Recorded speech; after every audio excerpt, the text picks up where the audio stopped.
we're going to talk with the CEO of Acton Software and two very seasoned marketing automation experts on the subject of how to get the most out of marketing automation.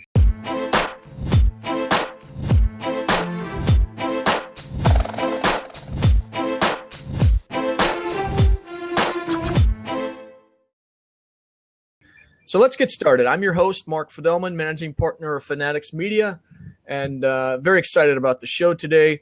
As a reminder, we're about how-to content, not the fluff that you see out there.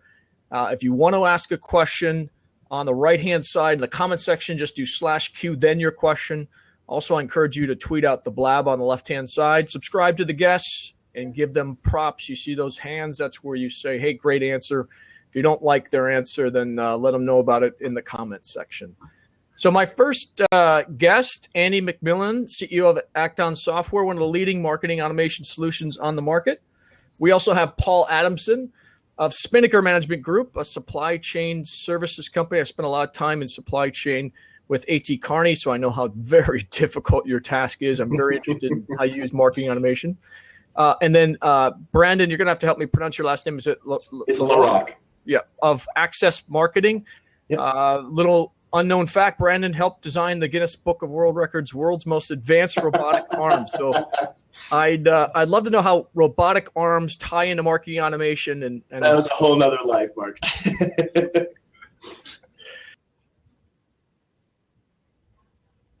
So the first time, a lot of companies and a lot of people that are probably going to be watching this don't understand what we mean by marketing automation.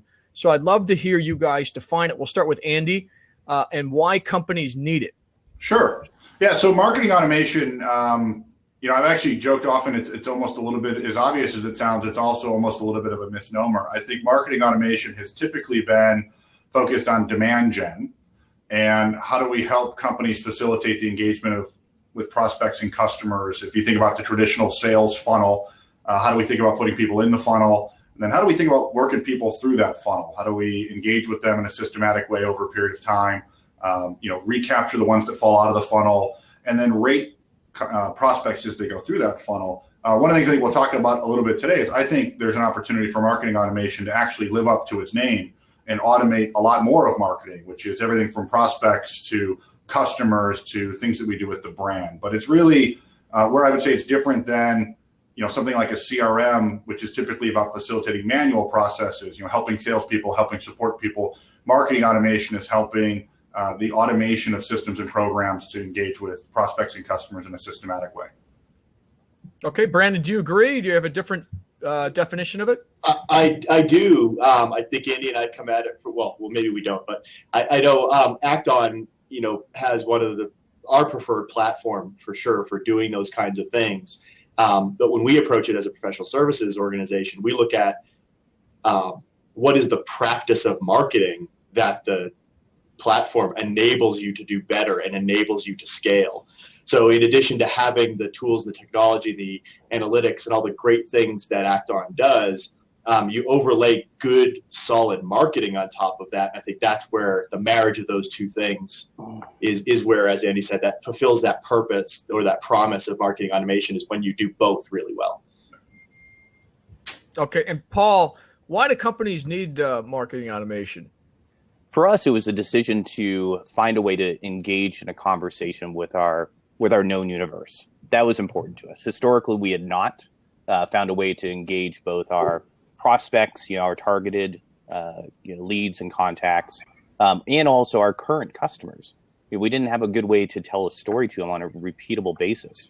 And we wanted to start that off through a platform that was scalable and would allow us to have a really meaningful conversation at the end of the day.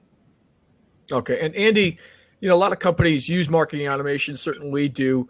Why, the end result of marketing automation, why should every company, or at least most companies, be looking at this as something they should deploy going forward? Yeah, one of the things that's fascinating about this space is while a lot of us that work in and around marketing automation or work in tech can think of, so many stories and customer success stories around marketing automation, it's still not a widely deployed technology. A lot of the statistics move between 8 and maybe 14% penetration. And I think a lot of that is because people have traditionally viewed it as a technology solution, right? You had to be, with a lot of the first gen solutions, really technical. You had to go in and code a lot, and you had to be very workflow centric.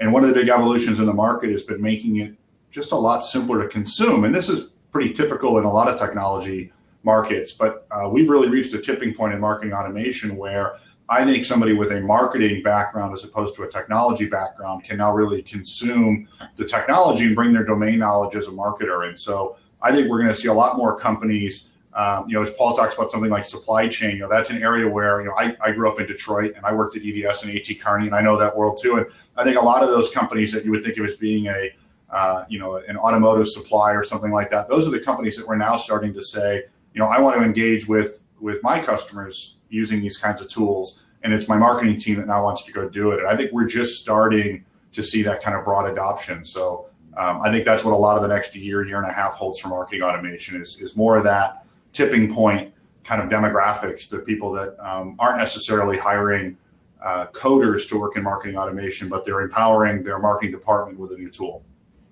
Okay. And Brandon, when you look at marketing automation, do you think of it just as email, or are there other things that are involved in marketing automation? I couldn't have prompted you to ask that question any better, Mark. Actually, just piggybacking on what you said, Andy, I think another thing that's contributing to that is, no, we don't think of it at all as just email. And I think that's part of where what's driving that tipping point when we look at what customers are doing now is I think a lot of people jumped in early at the technology level and said, hey, this is great. But then they ended up not knowing really what to do with it. And they ended up using it as just a big, more powerful email tool. And what we're seeing is a lot more people are starting to open up to the possibilities that the technology enables, and they're actually changing the way they do things. So they're becoming more granular with how they talk to their customer audiences, because they can now, right? I don't have to call each person and talk to each person individually. I can build programs that'll help me do that on a scalable way. So it's a collection of analytics, it's social media integration, and yes, there's a big email component because it's a great way to reach people, but it goes so much further than that now, and people are starting to embrace that. And I think that's where I see it as accelerating things for sure. Okay, and anyone can answer this question. Are you guys putting social activities into your marketing automation yet? Do you guys have that as part of the rollouts? Yes. So we do it for our own marketing here at Access Marketing, as our team publishes through Acton, because we use the follow-up analytics to drive other programs.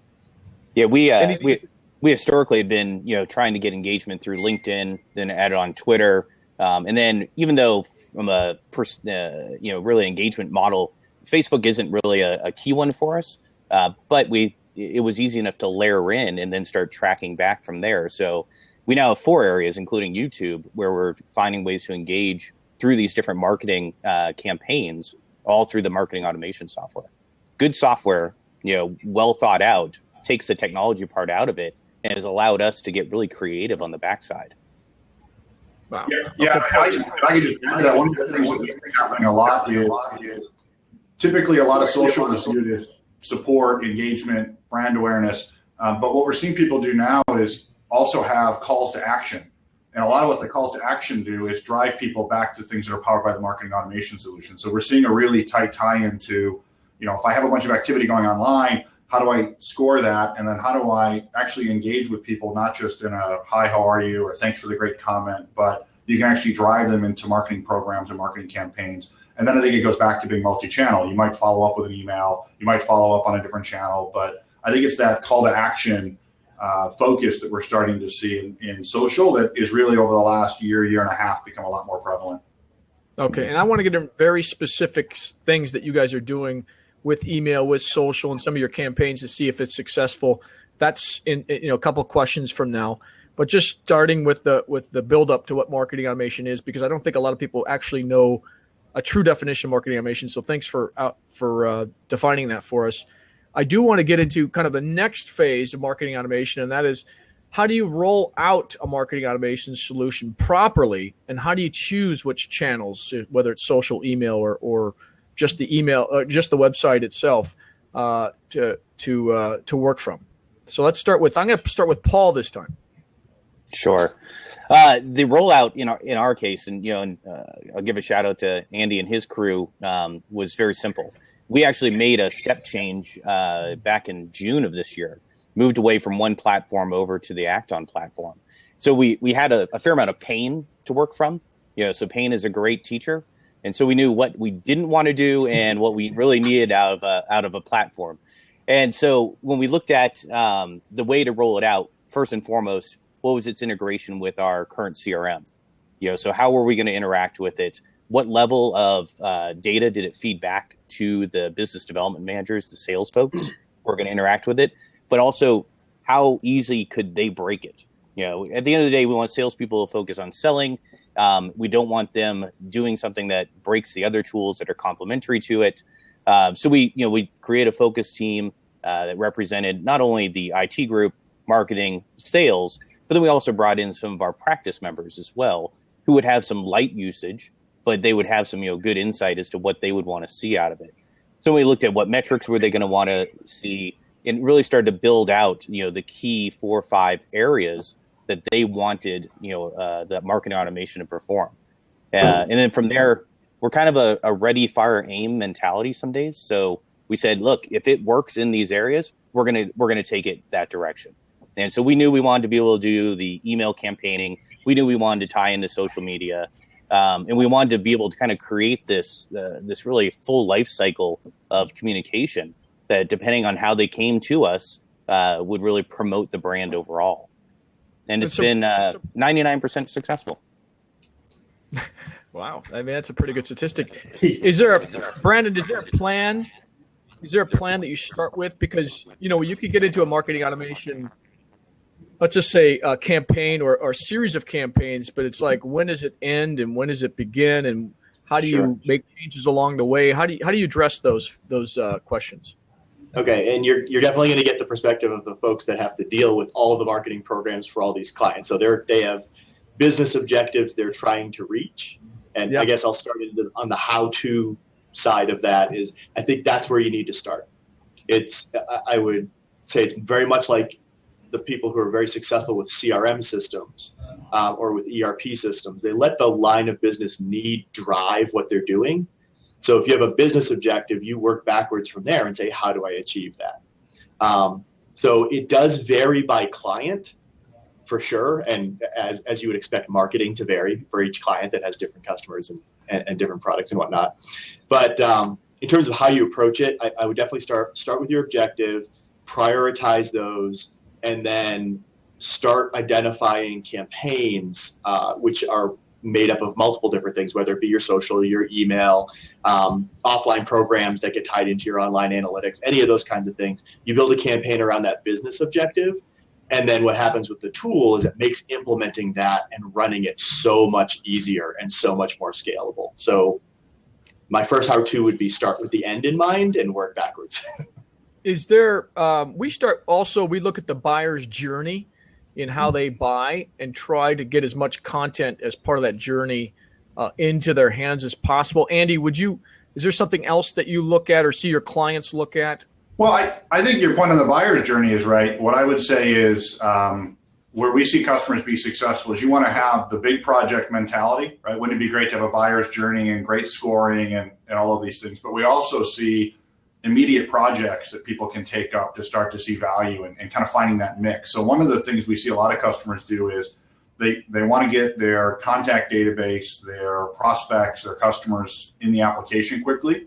And one of the things we spend a lot of time in our product trying to do is make it easy to bring disparate lists in quickly, because what we then find is people want to very early on in the process start to identify what of their data, real prospects, real customers, and what are not, and how do they get those out of the mix. And so one of the things we hear a lot of customers tell us is they have grand plans for marketing automation, and we help them go after those grand plans. I don't want to downplay that at all. I think buyer journeys and funnel optimization, all those things are wonderful things, but a lot of customers will tell us, I'm a couple weeks in and I've already done so much to clean up who I'm talking to, and I'm now focusing my efforts on real prospects, real opportunities. And so I think, if we're trying to stay on the how-to side of things, one of the things I hear a lot of people say is, I can get a lot of value early if I can just stop talking to the 20% of my database that isn't real or isn't real prospects. And so, that's one of the things when we look at our kind of quick start strategy, we look for some really quick wins, and then,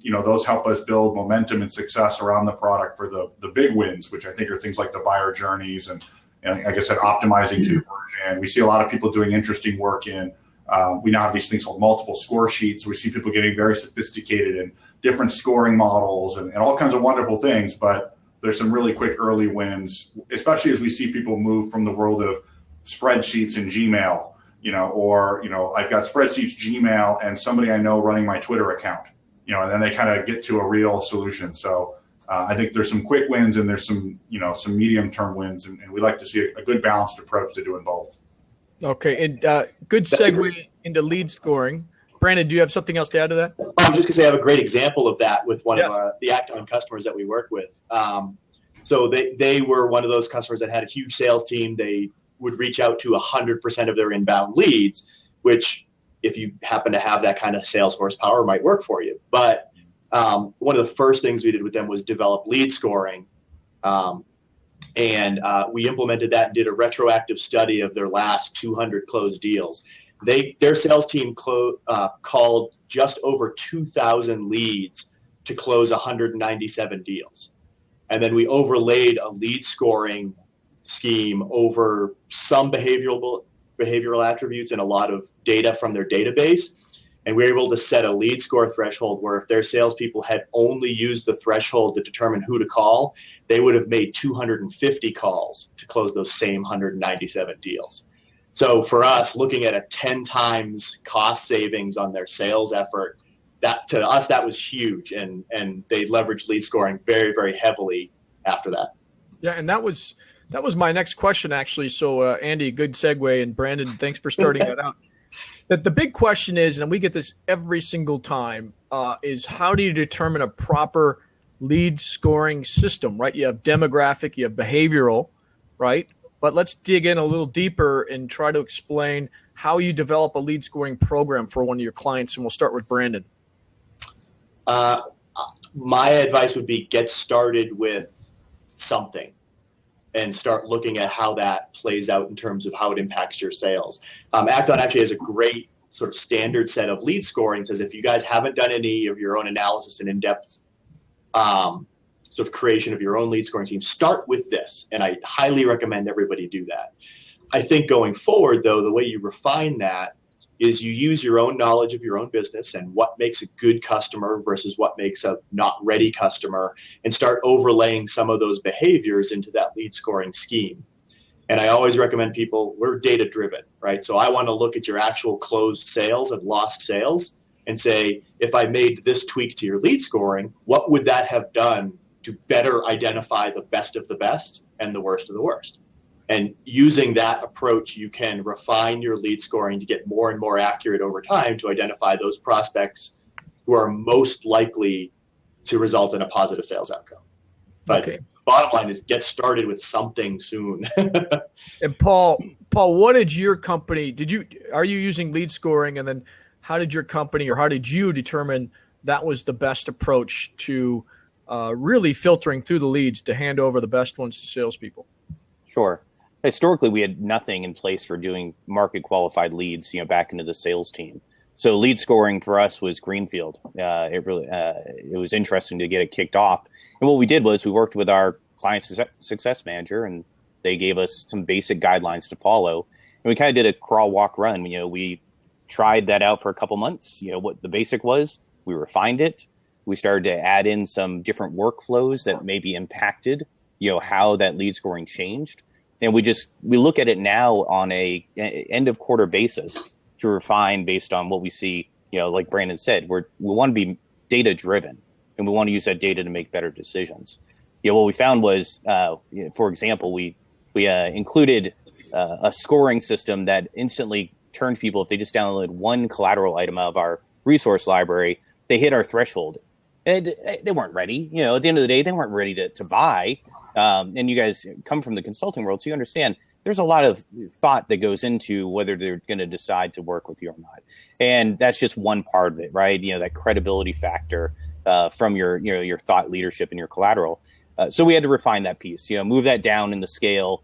But we've had some great successes. We've never, prior to introducing market automation at Spinnaker, been able to see that buildup of a lead and then actually convert them into a customer. So it's been a fun journey in a very short time. So let me, just for purposes of people that might not understand what lead scoring is, I'll back up just a little bit.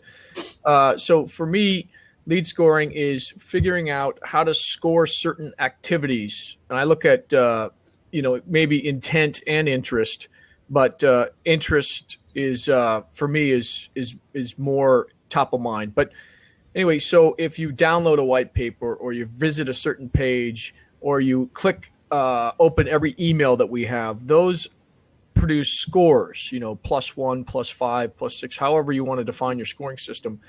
And because you've looked at closed sales, what activities and what scoring your closed deals have shown, and working backwards from that, you can determine, people that are like-minded or people that are most interested in what you're doing based on the activities of your closed deals. It's not unlike what Facebook does with some of their advertising, when you can go in with Facebook and just say, hey, just show me people that are similar to people that have clicked through my ad.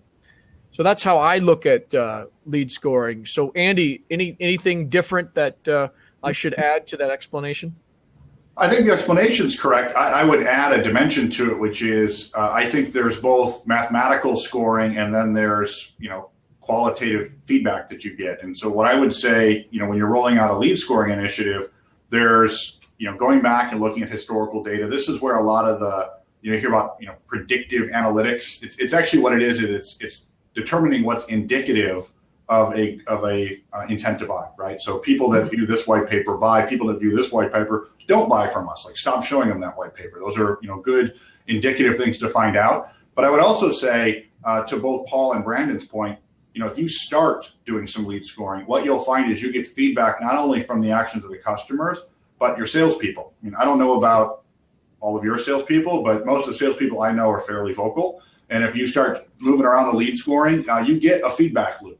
I like leads that look like this. I don't like leads that look like this. And so I think as marketers, it's really finding that balance. You have to be able to bring the data to that interaction with the sales team and say, what we're seeing is that when people do this, it really works well and it's driving great lead gen. And this is what we want to keep doing more of. At the same time, you want to get that feedback loop where you'll have reps, people on your team, sales development reps coming to you and saying, these kind of leads look great. These kind of leads don't look as well. And then you can go back and adjust your scoring and take some of that qualitative input in it too.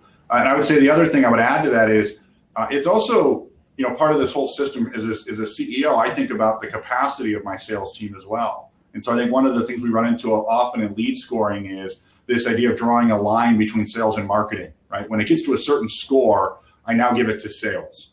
And I think that's a mistake I think a lot of companies make. I would say the score is a spectrum based on the capacity of my sales team.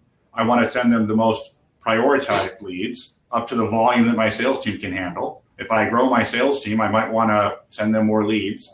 And then, I want to get that feedback loop going. I might send them some lower scored leads. There's nothing better than having somebody reach out and talk to a prospect, and then they might come back into the scoring funnel, right? That might be a really good touch point. And they might say, I'm ready in 3 months. And then you adjust the scoring and you put them back into a nurture campaign. So, I think lead scoring is something every company should be doing, but they should be doing it in concert and thinking about their whole sales and marketing process. Okay, great. And a question, actually a comment from BizDev Greg, and I wasn't going to ask this, but I feel it's I should.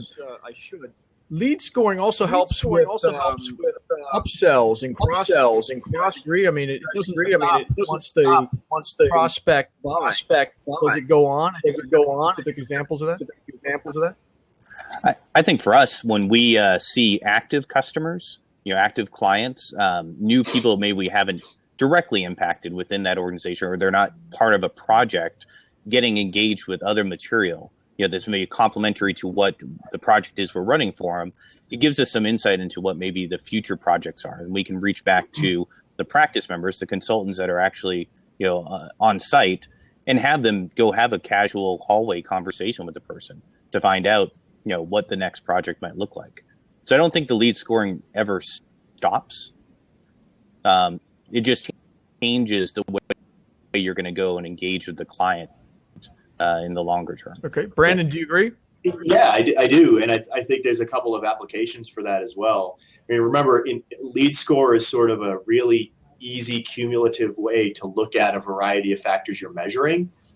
So if you make them customer focused, you can use those to decide who are your best customer advocates, right? If you're doing influencer marketing, who's engaged with you the most, who's the most excited about what you're doing for them. And that can really help you with things like reference programs, advocacy programs. I think it's a really helpful tool. Again, it's an indicator that lets you make better decisions. So sure, apply it to customers, apply it to prospects, you can apply it to employees.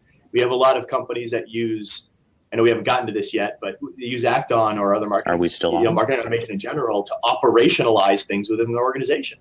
Onboarding processes for customers, onboarding processes for internal staff. It's really kind of interesting what you do when you measure what goes on in things you do every day. You get insights you never had before.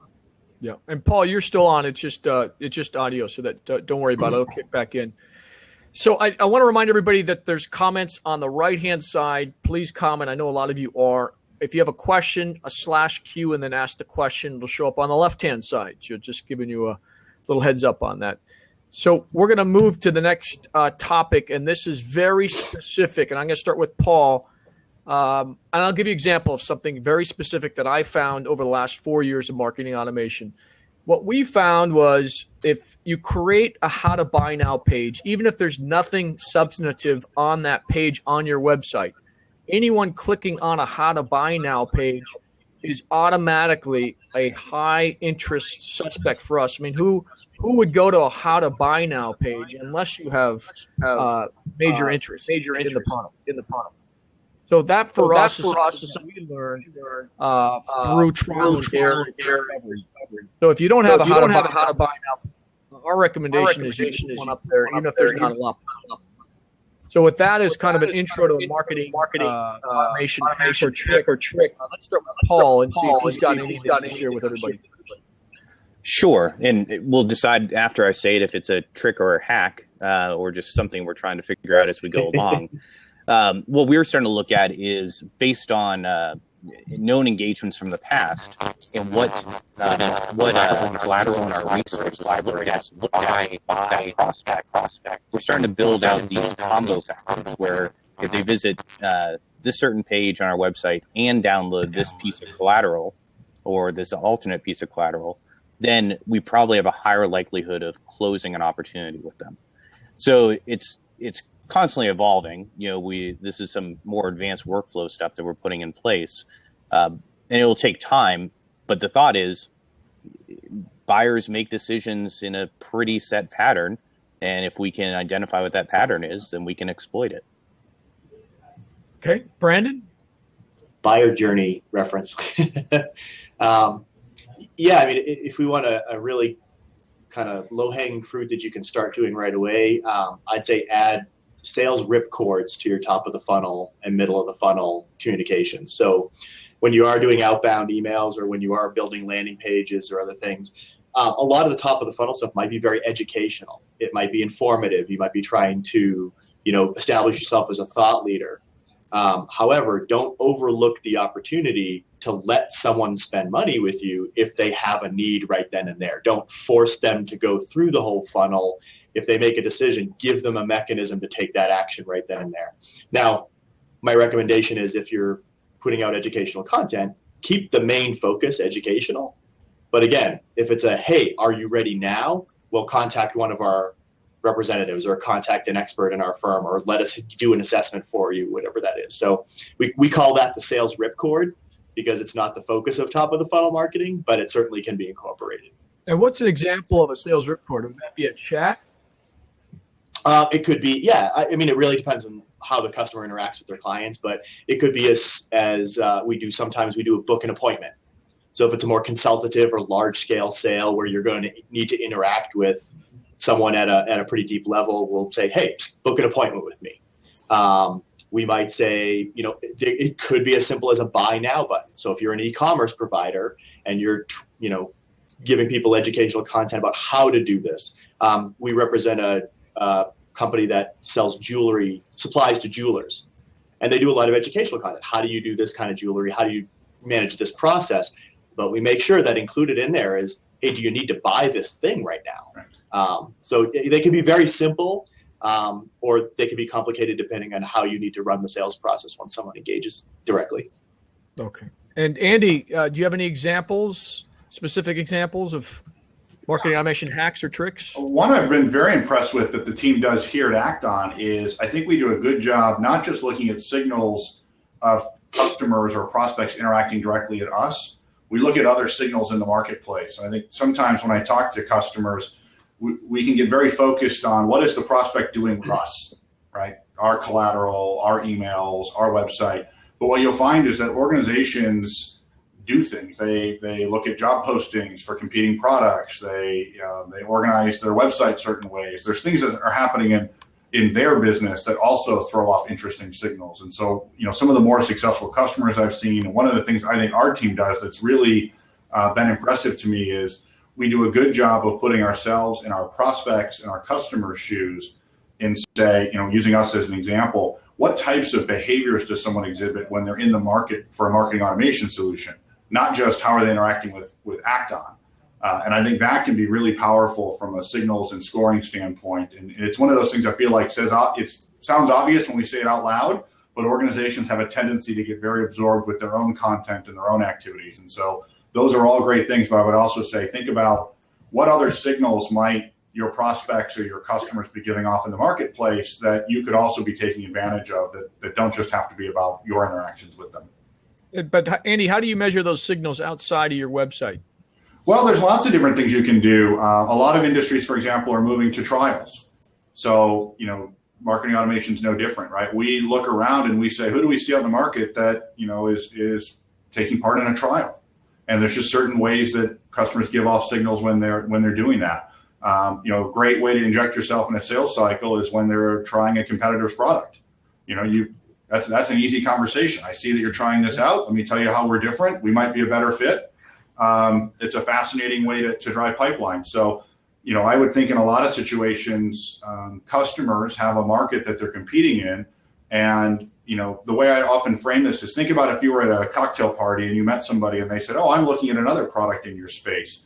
What things would they be doing? And do any of those things give off any kind of digital footprint that you could be looking for, just as a way to, again, add scoring, add capabilities? It helps you think about, maybe it's a prospect you have. Now I know it's a more competitive opportunity. Maybe it's a prospect I didn't know about, but they're pretty far along in the qualification process because they're already looking at something else in the space. So I think those are just, interesting hacks that I think help marketing departments do some more unique scoring. Okay, but you've actually fascinated me with something. How are you finding out that your potential prospect is, trying a competitor's product? Is it some social signal that's out there? Or? It could be. So, take the example of supply chain automation, since it's one that we've talked about here, right? If I'm in the in automotive business, for example, and I'm looking at some products to automate my supply chain, I might be reaching out to suppliers through social media. Oh, interesting. Paul can only hear Mark. Okay. We can hear you, Andy. We can hear you. It's too bad because I'm talking about Paul's space. So what I was saying is, if you take supply chain automation as an example, there may be tweets or social activity that's going on. It might also be signals on their website. Maybe there's a login for the supplier portal, right? So I could go out and say, if I'm looking at websites and they have a supplier portal link and they didn't 2 weeks ago, maybe they're trying out a supply chain management tool that involves bringing their suppliers into an online portal. So, that would be a big signal for me. If that's something that typically involves a trial, I want to reach out to that customer. It looks like you're trying out something in our space. Let me tell you how we solve the problem. Again, it's going to vary a lot depending on what industry you're in and how you approach the market. But I would say more and more often now, especially in the B2B space, as companies are looking at products and solutions, things tend to be more collaborative. They tend to involve customers, partners.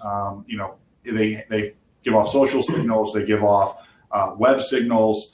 And even, I had one company was telling me that they're using job boards. They go out and look at, who are these companies hiring? There's actually third-party data providers out there that will tell you, here's where the hiring is going in certain companies. And that can be indicative of maybe what prospect might be most valuable to you. If you sell a solution that connects onto something else, go look for companies that hire and seek out candidates that, have the solution set that connect to that. So, using supply chain as an example, if you have a solution that connects to SAP, do I have a database of companies that typically post on job boards looking for candidates that know SAP R3?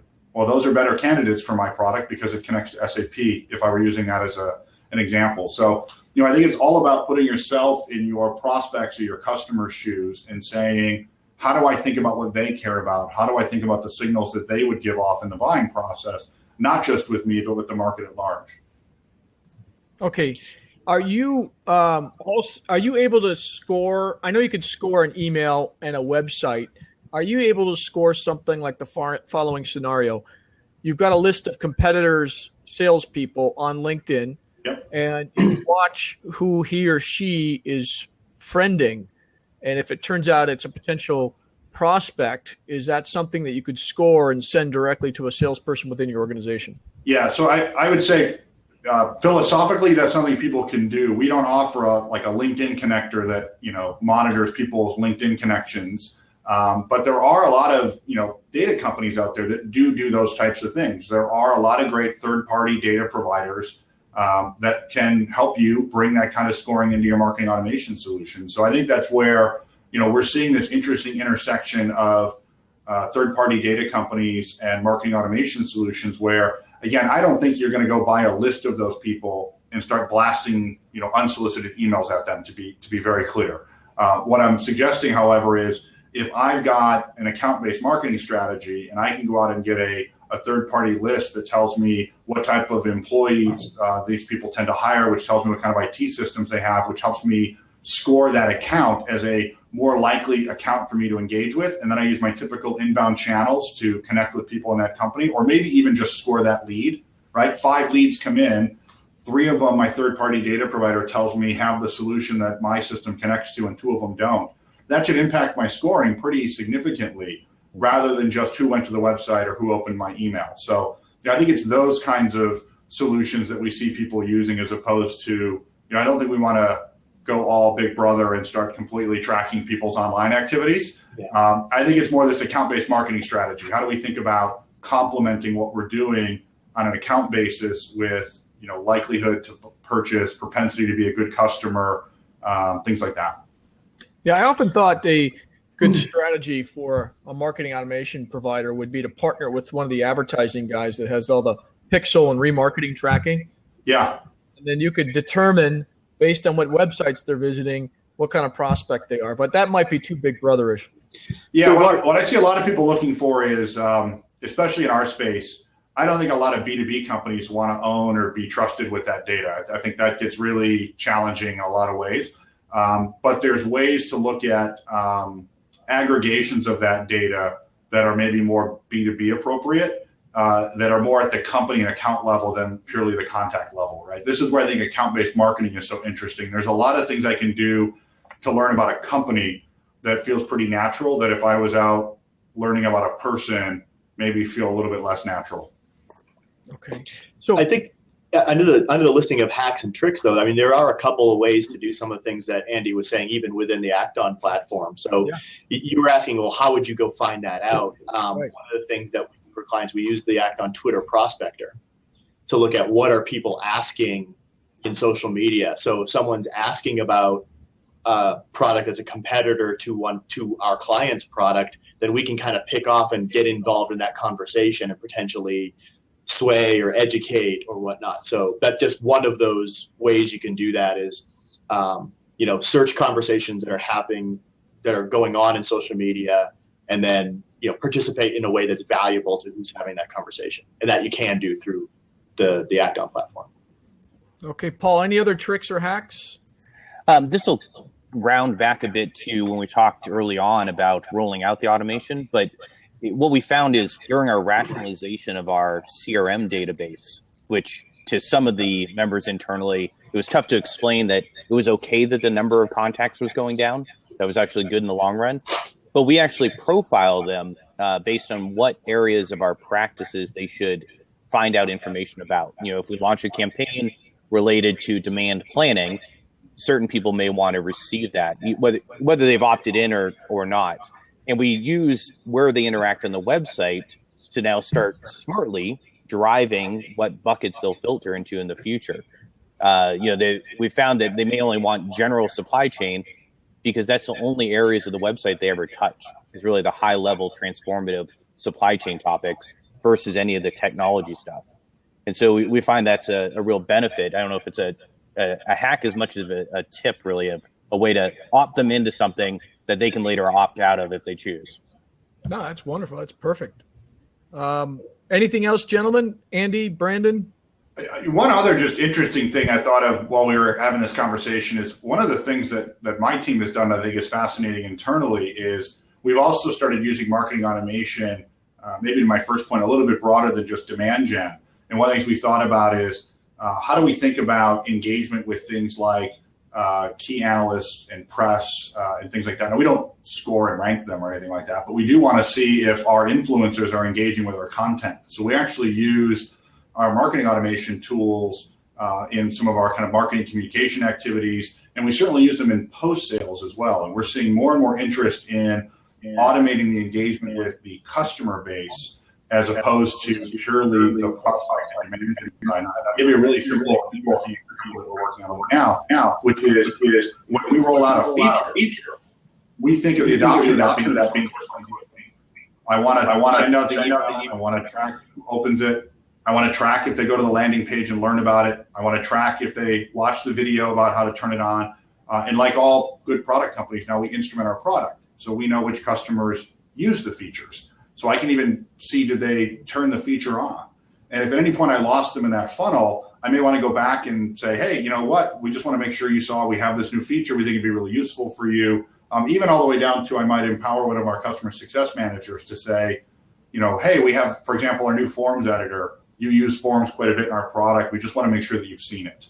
And, that's hugely important when you think about the subscription economy that we're all moving to now and how important customer success and product engagement is. And there's no reason we shouldn't be using the same powerful tools that we use to engage our prospects to engage our customers. So we're actually looking at some really interesting use cases internally right now about automating all the things marketing should be doing and all the engagement with our brand, not just, before you're a customer. It's the old, we were great to you until you signed and then we moved on.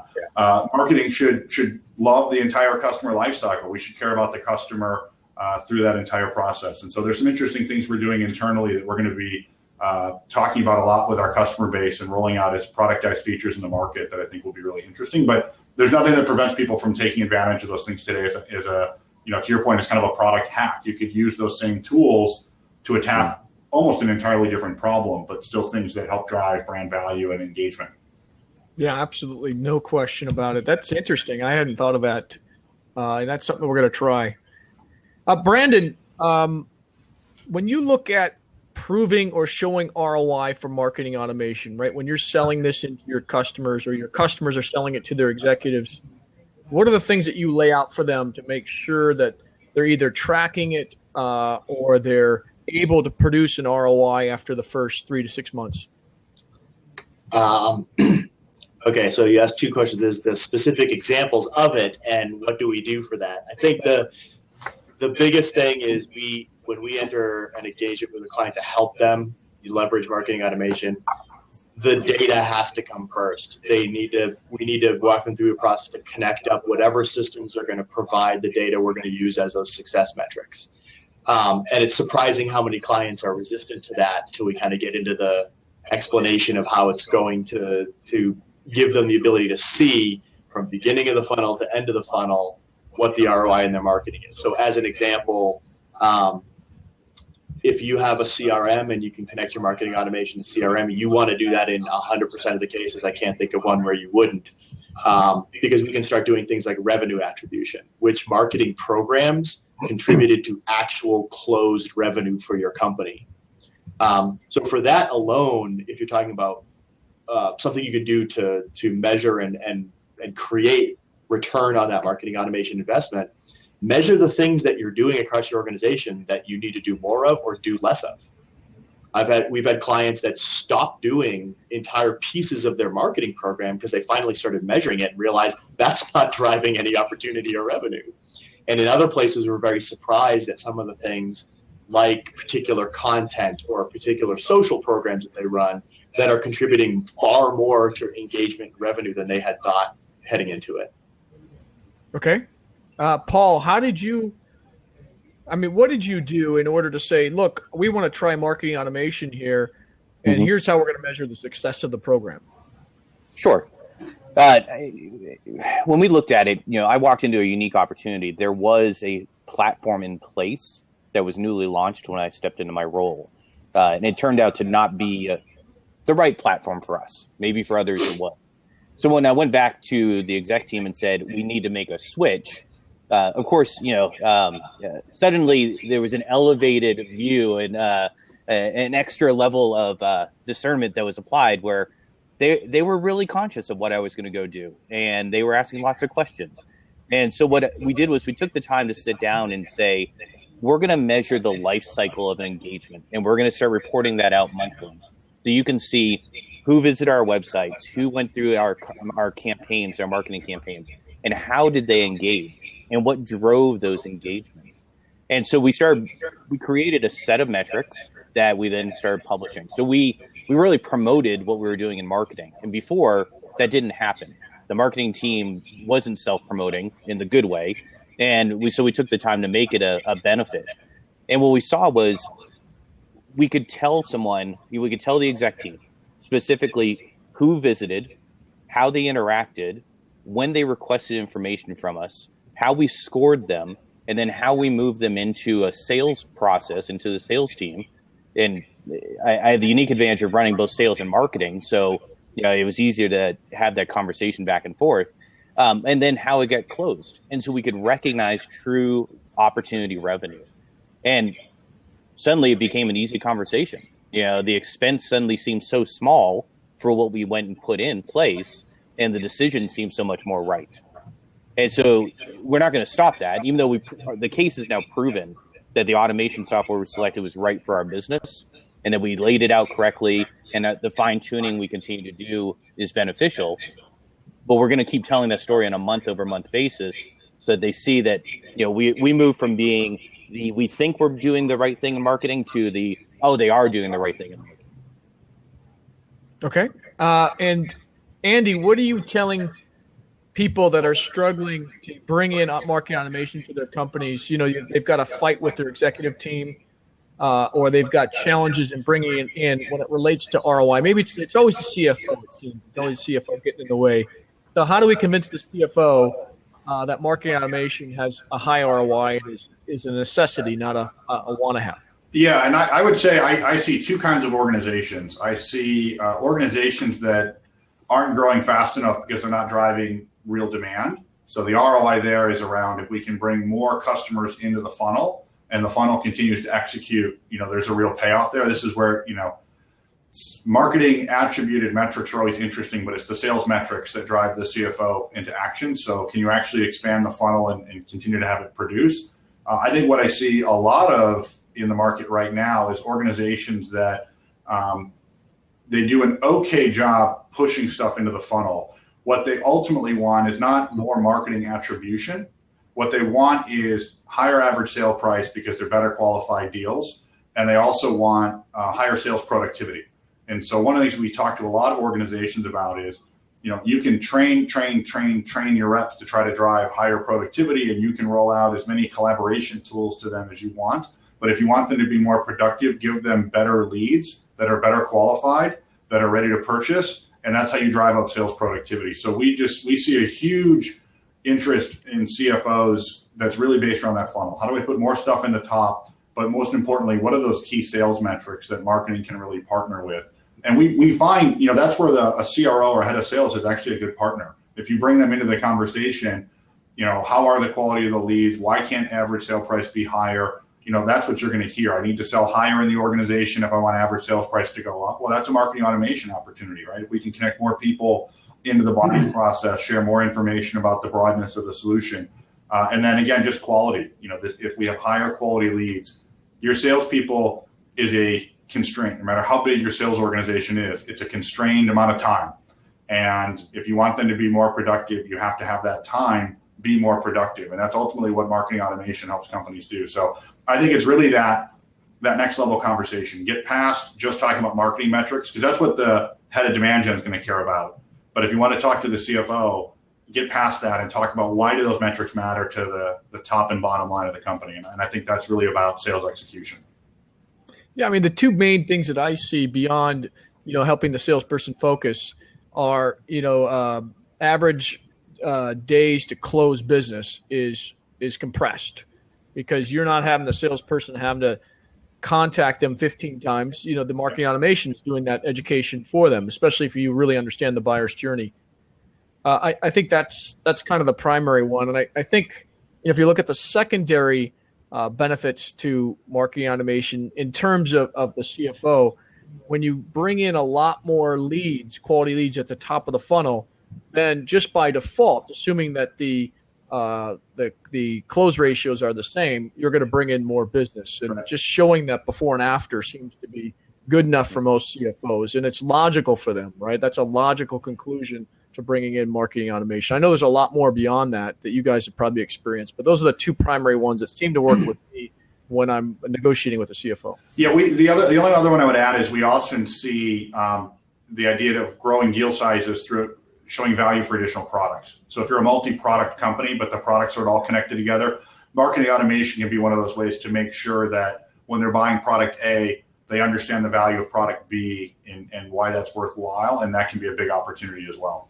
Yeah, I would say cross-selling and upselling, just bring that into discussion again, would be a good one as well with current customers. Yeah, that's right. Well, and that's where I think that idea of talking to the customer base with marketing automation is a way to make sure that they're happy, engaged, they're using the product. And a happy, engaged customer that's using the product is always the best customer to cross-sell and upsell. And that just becomes part of that ongoing conversation you're having with them, because customers hate I know we haven't really spoken in 11 months, but your renewal's coming up. So now I'd like to talk to you. And by the way, I'd like to sell you more stuff while we talk is not an ideal situation. I think it needs to be more of a conversation. And so I think that's right.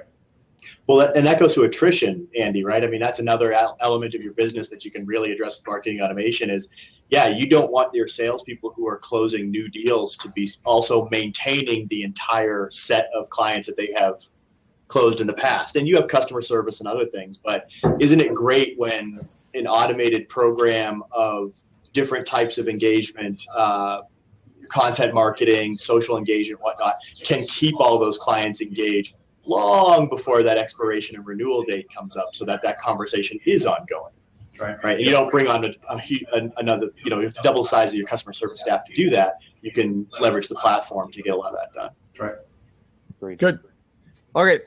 It wouldn't be a real topic of how-to content without what mistakes do people make with marketing automation? What mistakes have you guys made? I mean, we've made. I'm glad you didn't start with this question.